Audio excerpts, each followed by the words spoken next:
It's time you learned about Social Security's 5-step process on how they determine whether you are disabled or not. And this applies to every case. Every case. Including the one you're thinking about filing or the one that you've already filed. If you're ready for this, let's get it started. All SSDI claims are worked on the same way. Basically, they're assigned to an adjudicator or a disability examiner who basically is the point person on your case. Now, when they get your file, what happens is they start by sending you forms or requesting records or just reviewing what's already in the file. But keep in mind this one particular thing, and this is important. This is the start of the 5-step disability process to determine whether you are disabled or not. It starts on day 1. Every move the disability examiner makes has this process in mind. They don't make any steps unless it actually leads them to a point where they can be able to find out whether you are disabled or not. So this process is how every single case in a DDS is approached. This process is called sequential evaluation. Through this process, what the examiner is trying to do is to figure out when he or she can stop developing the claim and make a decision. So they go through these 5 steps. They're like little checkpoints to figure out, okay, at this stage, can I deny them or can I approve them?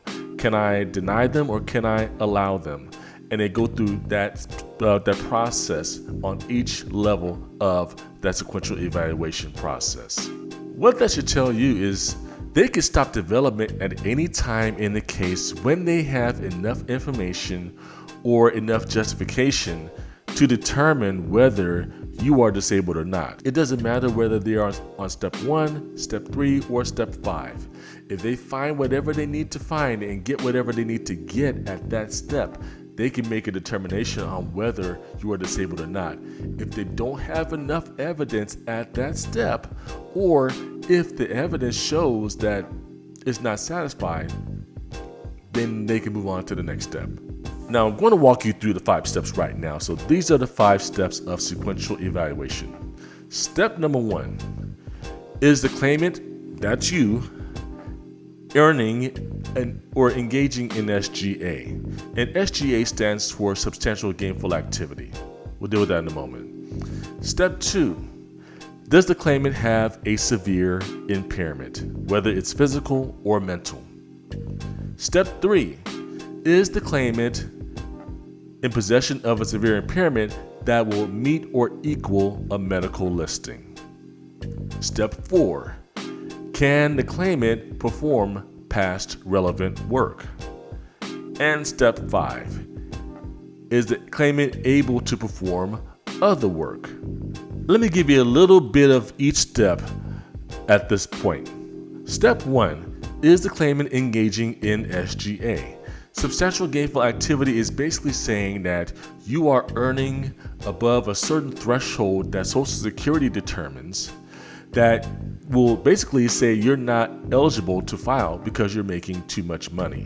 If you're making under that amount, then you're going to likely be eligible, provided that you have enough credits paid up into Social Security's system. The key to this step is understanding that it's based on your gross earnings, not take-home pay. So it's before taxes are taken out of your check. They're looking at that amount and how much you're earning on a monthly basis to determine whether you have exceeded the threshold or gone over the threshold. So for 2023, that threshold is $1,470 a month. Now, that's if you're not blind. If you are blind, then that's going to be a little higher than that. But ultimately, what you're looking at is if you are making above $1,470 a month in gross pay, not take home, then you are not going to be eligible to apply at that point until you're able to get below that threshold. So once you get below that threshold, you're not earning SGA and you can move on to step 2. Step 2 is all about determining whether you have a severe impairment. And if you haven't seen the video about what the definition of disability is, you might want to take a look at that. So I provided a link in the description. So a severe impairment really boils down to whether you have a medically determinable impairment and you're being seen by a doctor, and this impairment has kept you from working or will keep you from working for 12 months at the minimum. So it's not on and off, it's about being able to keep you from working for 12 continuous months. If your impairment or combination of impairments have kept you from earning SGA and kept you from earning SGA for at least 12 continuous months, then the chances are you may have a severe impairment. And then you can move on to step number 3. Step 3 is all about the listing of impairments, the blue book, as we call it in the DDS world. So the listing of impairments is a book that shows certain criteria that your impairment needs to meet in order to be an automatic allowance on the medical alone. That doesn't have anything to do with what you did at your job. It's all about your impairment and whether it meets the criteria for a really severe impairment that will automatically allow you for disability. Now, if you don't have an impairment that meets or equals a medical listing, then what will happen is they will make a medical determination, which will then be applied to step 4 and 5. Step 4 is all about what you did in your previous job experience.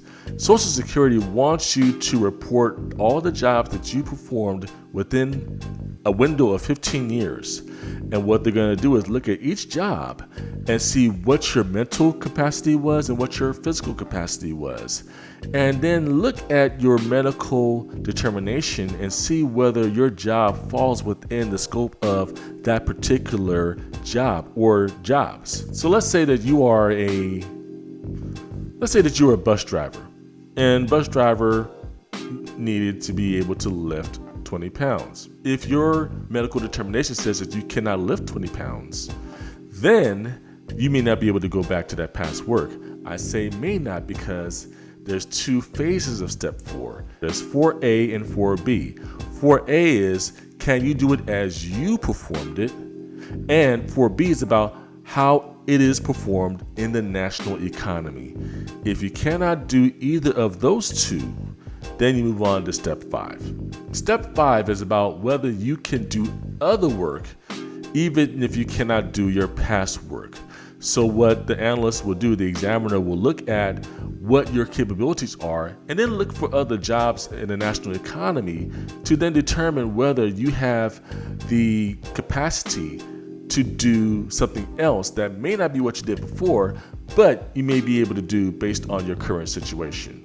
Before they get into the nuts and bolts of whether you can do other work, they're going to look at this thing called a Med-Voc Grid, a medical vocational grid. And this is a grid that looks at your medical vocational profile, your age, your education, your work experience, and what you can do at this point in time with your conditions.